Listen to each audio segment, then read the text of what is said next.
In this video, I shall be explaining how you can solve a quadratic equation by completing the square. We have 3x squared plus 7x minus 5 equals to 0. I'm going to highlight 7 important steps. So let's start. Step number 1. We have 3x squared plus 7x minus 5 equals to 0. In this step, we want to get rid of the 3. We divide by 3 throughout. Divide by 3 throughout. The reason we're dividing by 3 is to ensure that the coefficient of x squared is a positive 1. This is the first step whenever you are solving an equation, a quadratic equation, by completing the square. If we divide every term by 3, we get x squared plus 7 over 3x minus 5 over 3 is equals to 0. We're done with step number 1. We have to move to step number 2. In step number 2, we are simply isolating our constant. In this case, we are taking the minus 5 over 3 to the right hand side, and it will become a positive 5 over 3. So let's go to step number 2.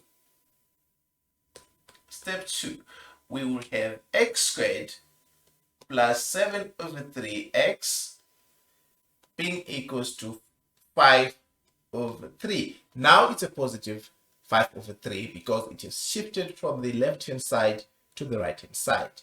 We are done with step number 2. In step number 3, we are now completing our square. When we complete this square, we look at the coefficient of x. In this case, we look at this 7 over 3. We find half of 7 over 3, we square it, and we add it both sides of the equation. If we divide 7 over 3 by 2, we get 7 over 6. We are adding 7 over 6 squared, both sides of our equation. That's what we're doing in step number 3. So let's move to step 3. Step 3, we have x squared plus 7 over 3x plus 7 over 6 squared being equals to 5 over 3 plus 7 over 6 squared. We haven't done anything unacceptable to our equation. Whatever we did here is allowed because we are adding the same number both sides of the equation. It does not change our equation in any significant way, or any way, by the way. So we have completed our square because this part here is a complete square. Once we have this, we deal with the left hand side and the right hand side differently. On the right hand side, we simply take our calculator. So this side we need our calculator. We punch this in our calculator, we get a value. That's all what we need. On the left hand side, we now have a complete square. We simply take these squared elements. X is being squared here, and 7 over 6 is being squared. We take those squared elements, put them in one bracket, and we square that bracket. But on the right hand side, we simply punch in our calculator and get a value. That's all we do. Now we move to step 4, where we in step 4, so let's go to step 4 now. Step 4, we now take our x plus 7 over 6. We take this, we put in a bracket. And what we have is, on the right hand side, which is 5 over 3 plus, we had 5 over 3 plus 7 over 6 squared. So I'm punching that into my calculator, then I get the value here. If I punch that, I get 109 over 36. That's it. I've done step 4. I'm ready to go to step number 5.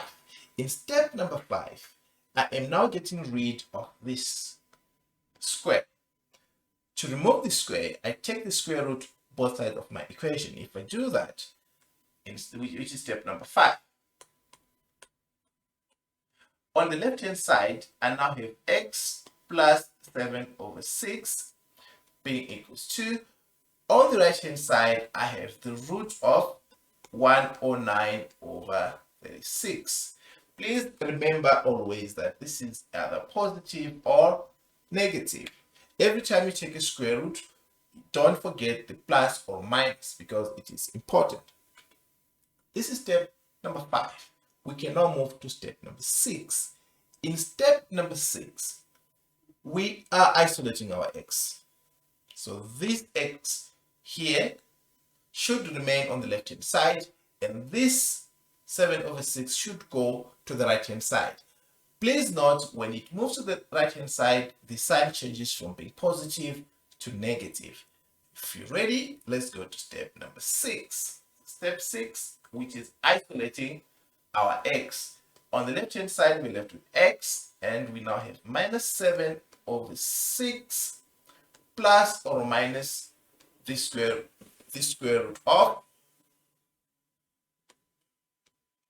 109 over 36. That's step number 6. Sometimes we are required to leave our answer in exact form, which means you don't have to punch in your calculator and get a decimal. You may be required to leave in exact form. In this case, we always have two answers. The first answer, we get it if we use the plus sign, and the second answer, we get it if we use the minus sign. If we punch this as it is in our calculator, we'll get something like minus 7 plus or minus the root of 109, all this over 6. Remember, guys, that the root of 36 is 6. So we now have a common denominator of 6 plus that. So we simply add our numerators, and we have minus 7 plus or minus the root of 109 over 6. This is an answer, and it's an exact answer.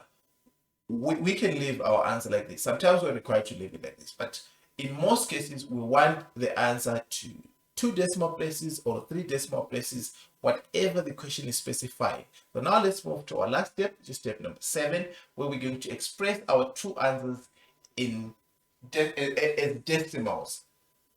So all you need to do is to go to your calculator, punch what you see there on the screen using the positive sign plus at first, then the second time you use a minus. So now it's 109. I'm using the plus. I get 0.573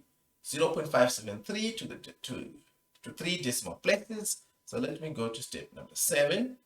So step 7, I'm simply presenting my answers in decimal form. So it's x equals to 0.573, or, and you go back to your calculator, remove the plus sign, and put minus, punch again, and get the second answer, which is minus 2.907.